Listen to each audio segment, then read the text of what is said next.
In the shadow of Gary, Indiana, a man roamed the streets with a sinister secret.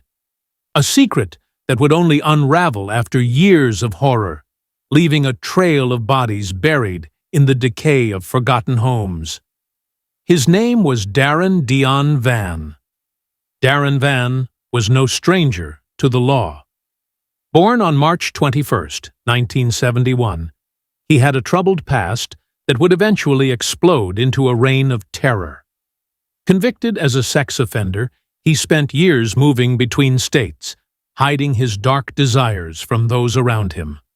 Behind his quiet exterior, Vann harbored a monstrous secret that would go undiscovered until 2014. What led Vann down this path of destruction, and why did he choose Gary, Indiana, as his hunting ground?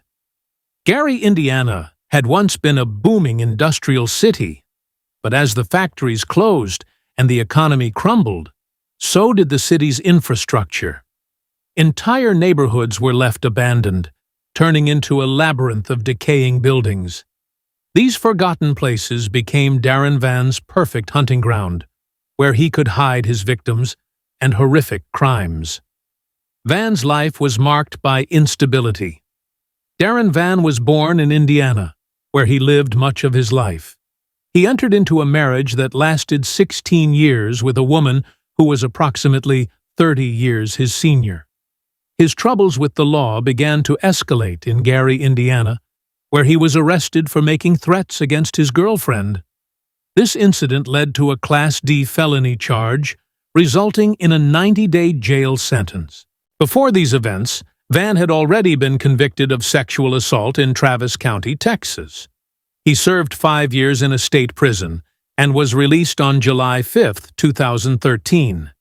His marriage, however, faced significant strain, culminating in his wife filing for divorce in August 2009, which was finalized by April 2010.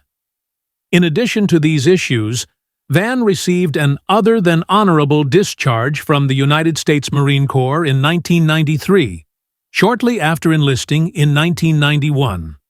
On October 17, 2014, 19-year-old Africa Hardy was found strangled in a Motel 6 in Hammond, Indiana.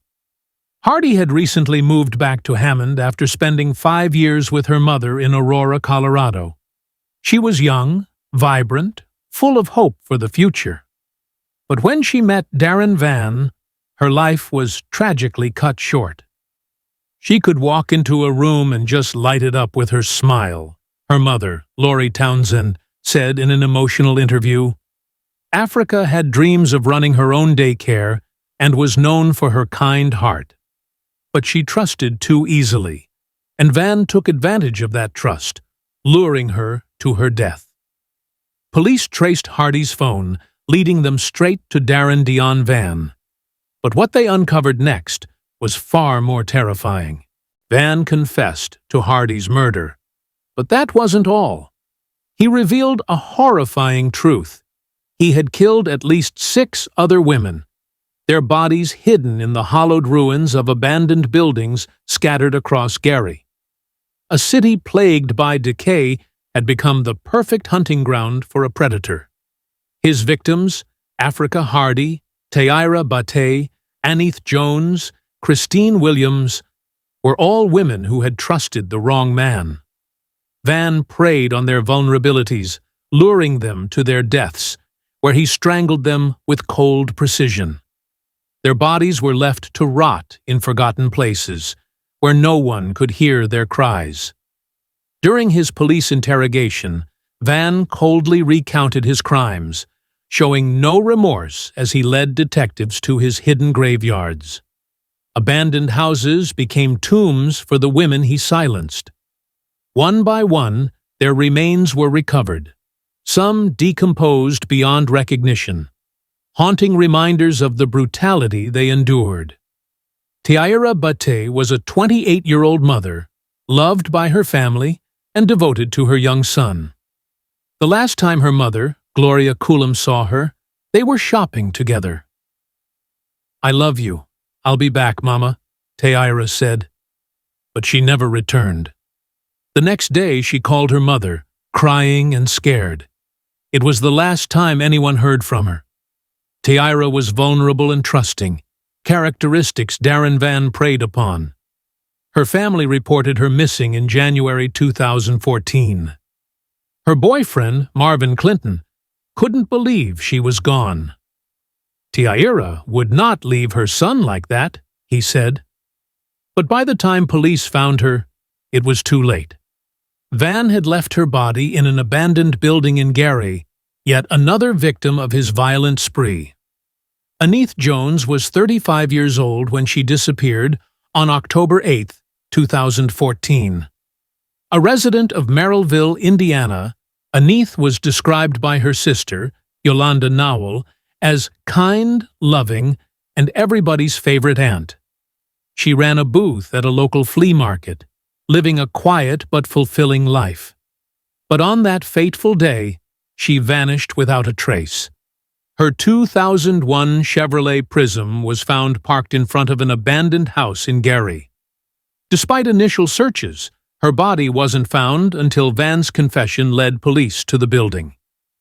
Anith had been murdered and left in an abandoned structure alongside two unidentified victims. Christine Williams, a 36-year-old mother of four, had been missing since February 2014. Christine often disappeared for long stretches of time, so when she vanished, her family didn't immediately file a report. But as months passed, her loved ones feared the worst. Christine had lived a difficult life. Her children had been put up for adoption, and she had little contact with her biological family. But she was loved by those around her, including her mother-in-law, Deborah Berry, who said, "I haven't talked to her since February. I was like her mother." Sadly, Christine's remains were found in one of the abandoned homes Vann used as his dumping grounds. Among Vann's unidentified victims was a woman known only as Jane Doe No. 3. Standing just 5 feet tall, with shoulder-length blonde hair tinted red, she was found wearing a pair of jeans and white Nike gym shoes. Her identity remains unknown, but authorities are working to match her DNA with possible family members.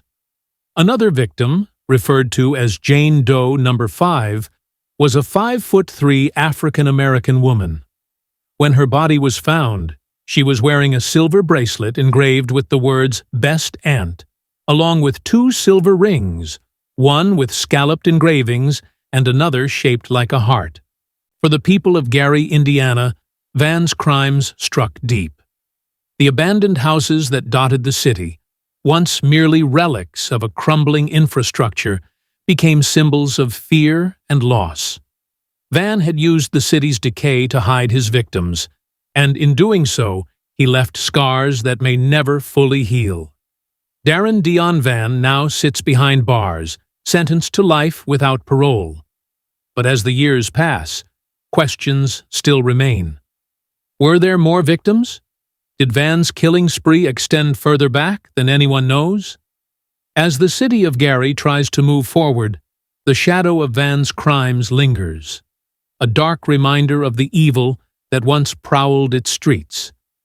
For now, the streets of Gary are a little quieter, but the fear lingers. Vann's legacy of death left an indelible mark on this broken city.